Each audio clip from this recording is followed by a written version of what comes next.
Hello मेरे प्यारे बच्चों, कैसे हो आप लोग। आशा करता हूं कि मां शारदे की कृपा से आप सभी स्वस्थ और मस्त होंगे। चलिए मेरे प्यारे बच्चों, आज की क्लास में मैं आपको फिर चैप्टर नंबर आपका लाइव प्रोसेस का एक नया टॉपिक लेकर आया हुआ हूं। याद रखिएगा, लाइव प्रोसेस का बैक टू बैक वीडियो आपके पास पहुंच रहा है। सो प्लीज सारे वीडियो को अच्छे से वॉच करेंगे, और अगर आप इतने वीडियो लेक्चर को वॉच करते हैं तो आपके मार्क्स बहुत ही अच्छे आने वाले हैं मेरे प्यारे बच्चों।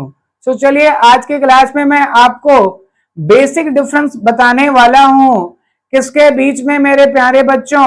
आज की क्लास में मैं आपको एरोबिक रेस्पिरेशन और एनारोबिक रेस्पिरेशन के बारे में डिस्कस करूंगा। इसमें क्या क्या बेसिक डिफरेंस होते हैं इस पर डिस्कस किया जाएगा। ये रेस्पिरेशन का ही पार्ट है और रेस्पिरेशन लाइव प्रोसेस 1 का पार्ट है मेरे प्यारे बच्चों। सो प्लीज स्किप नहीं करेंगे, अच्छे से आप इसको वॉच करेंगे, क्योंकि ये भी बोर्ड एग्जाम्स की क्या होते हैं दृष्टिकोण से बहुत ही ज्यादा इंपॉर्टेंट है मेरे प्यारे बच्चों। 4 बेसिक डिफरेंस पूछे जा सकते हैं।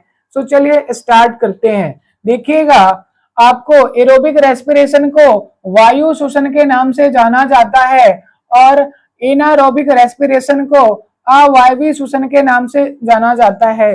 इतनी बात क्लियर है। तो चलिए देख लेते हैं वायवीय श्वसन का। देखिएगा, वायवीय श्वसन का मतलब होता है ऑक्सीजन की प्रेजेंट पर रेस्पिरेशन की प्रोसेस।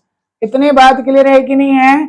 ओके, क्या किया जाता है बेटा, फूड जो होते हैं C6H12O6 जिसको आपने डाइजेशन से प्राप्त किया था, उसका क्या किया जाता है, ऑक्सीजन की प्रेजेंस पर क्या किया जाता है, उसका ऑक्सीडेशन होता है। देखिएगा, ग्लूकोज मॉलिक्यूल का, ठीक है, ऑक्सीजन की प्रेजेंट पर क्या करवाया जा रहा है बच्चों, ऑक्सीजन की 6 मॉलिक्यूल की प्रेजेंट पर क्या करा रहा है, उसका ऑक्सीडेशन कराया जाता है। तो आपको क्या मिलता है, 6CO2 6H2O और 38 ATP 38 ATP क्या होते हैं आपको मिलता है। इतनी बात क्लियर है कि नहीं है मेरे प्यारे बच्चों। सो ऑक्सीजन की प्रेजेंस पर ऑक्सीडेशन की प्रोसेस हो रहा है, रेस्पिरेशन की प्रोसेस हो रहा है, इसलिए इसको एरोबिक रेस्पिरेशन कहते हैं। क्या बोला जाता है बच्चों, एरोबिक रेस्पिरेशन कहते हैं। और अगर यही काम, ठीक है, रेस्पिरेशन का प्रोसेस, ठीक है, रेस्पिरेशन का प्रोसेस क्या होगा, विदाउट प्रेजेंस ऑफ ऑक्सीजन में होगी।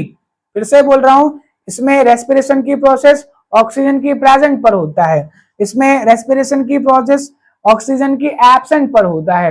इतनी बात क्लियर है कि नहीं है? तो अगर मैं क्या करूंगा, ग्लूकोज मॉलिक्यूल का विदाउट प्रेजेंस ऑफ ऑक्सीजन में इसका ऑक्सीडेशन करवाता हूं, इतनी बात क्लियर, तब इसको मैं क्या बोलूंगा, एनारोबिक रेस्पिरेशन कहते हैं। इतनी बात क्लियर है। तो एनारोबिक रेस्पिरेशन करता कौन है बेटा, ईस्ट जैसे माइक्रोब्स क्या करते हैं, इस टाइप की क्या करते हैं, एनारोबिक कंडीशन पर रेस्पिरेशन कर सकते हैं। इतनी बात क्लियर है कि नहीं है?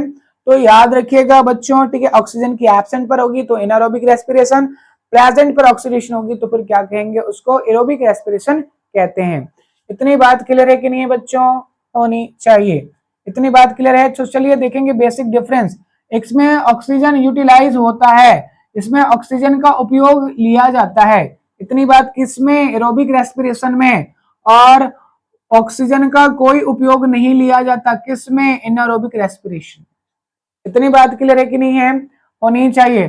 फूड कैसे होता है बेटा, कंप्लीटली ऑक्सीडाइज हो जाते हैं, मतलब जितना भी फूड होगा सबका 100% क्या हो जाता है, ऑक्सीडेशन होगी।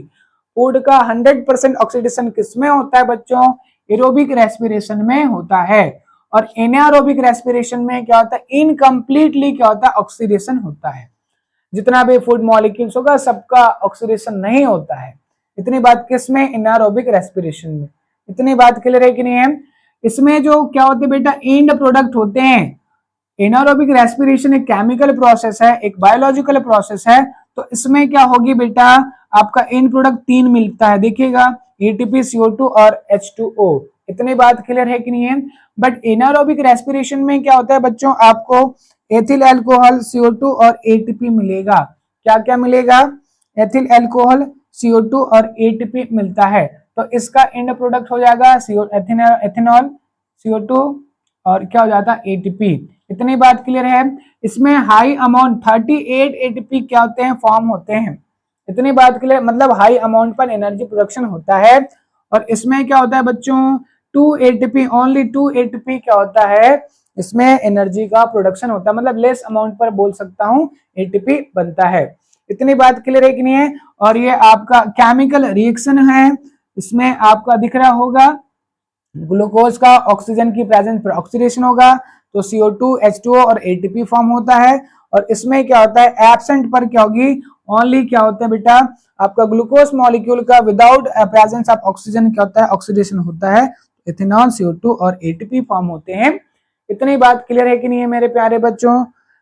तो प्लीज आप इस जो इतने भी वीडियो लेक्चर हैं उसको बारीकी से आप वॉच करिए और आपके नंबर डेफिनेटली आपके बोर्ड एग्जाम्स में बहुत अच्छे आएंगे। सो आशा करता हूं बच्चों कि आप लोग रेगुलर वीडियो वॉच करते होंगे। अगर आप इतना ही कर देते हैं तो आप लोगों के मार्क्स बहुत ही अच्छे आएंगे, विश्वास कीजिए। सो टिल देन मेरे प्यारे बच्चों, अगर आप इस चैनल पर नए होंगे तो प्लीज लाइक एंड सब्सक्राइब कर दीजिएगा। और कुछ समझ में नहीं आता है तो आप लोग कमेंट पास कर दीजिए, ताकि मैं अगले वीडियो में आपकी जितने भी क्वेरीज हैं मैं उसको कंप्लीट कर सकूं। Thank you.